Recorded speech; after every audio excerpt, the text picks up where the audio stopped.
So the Democrats are aware of something.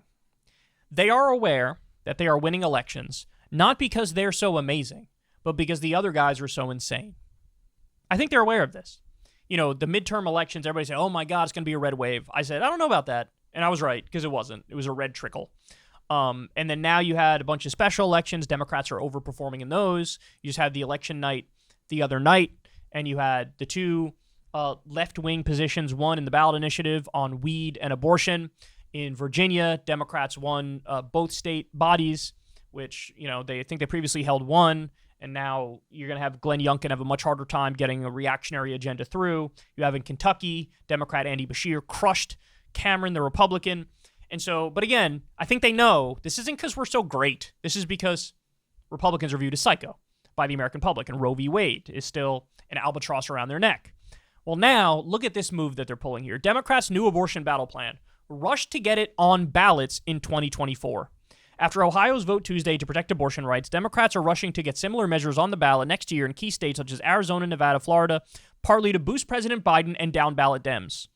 In the face of bleak polling on the economy, abortion continues to be a winning issue for Democrats, one that could motivate otherwise uninspired voters to turn out and keep the White House in the party's hands. Voters now have explicitly endorsed abortion rights via ballot initiatives in 7 states since the Supreme Court overturned Roe v. Wade: California, Kansas, Kentucky, Michigan, Montana, Vermont, and Ohio.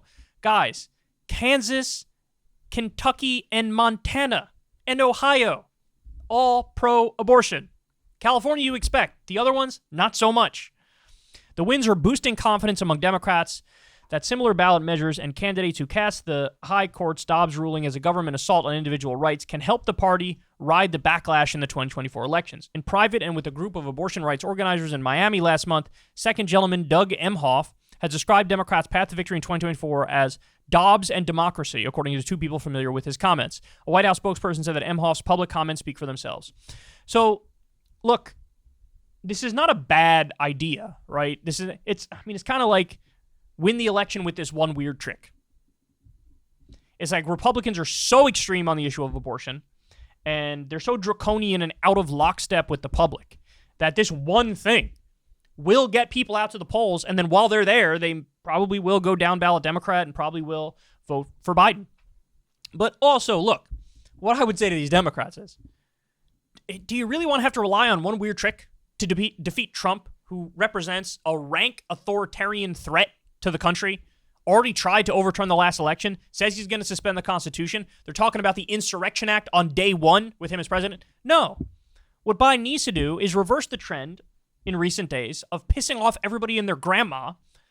So, for example, he dropped 11 points with Democrats in 1 month. He's hemorrhaging Arab Americans and Muslim Americans. He's hemorrhaging young voters in the polls. So for the love of God, reverse the thing that's causing that downfall. Call for a ceasefire. Reel in Benjamin Netanyahu, who's currently doing a genocidal campaign in Gaza. Now imagine you do that and you decide, hey, in all these states, let's put abortion on the ballot. Yeah, then you're actually making it so that it becomes easier. You're actually making it so that maybe it's not a nail biter. And unfortunately, we're up against a guy who has 91 criminal charges and 4 indictments. He was just found liable of fraud the other day, and he's still, as of right now, the favorite. And so Democrats are desperate, and they're relying on this one weird trick in order to try to win the election. Now, look, ultimately, it is possible. If they get this stuff on the ballot, it could just work, right? But if it does work, that is the coldest, saddest victory of all time, because it really is just another example of, I'm not voting for you because I like you. I'm voting for you because you are not them. You are not the Republicans. Now, maybe from the Democratic Party perspective, they say, hey, we don't care, good enough. But like I said, if you want to really be in a safe position where you're not fearing fascism, then you got to do more than just this. It's got to be this, plus the right thing on Israel, plus, Jesus Christ, for the love of God, can you extend the child tax credit or something of that nature? Something that's a real material support for people. Ever since the Democrats and Biden took away the pandemic social safety net expansion, now people are struggling miserably. And this is why this Bidenomics nonsense is not working. People hear Biden talk about Bidenomics and their eyes roll in the back of their head because they're like, this isn't helping me. I'm not doing well. So stop. If you want to take credit for the economy because it's a low unemployment rate, okay, but people are not making nearly enough money to survive. So it's a weird flex to brag about an area where you're actually kind of weak. And so, look, there's a number of things he could do. You guys all know that. We've gone through it a million times, but this trick is good, but if you want to make it more safe, you do this, and you actually materially improve people's lives, right? Any of a number of things. End the bloodshed in Gaza, for sure. That's a gimme. Put this abortion stuff on the ballot.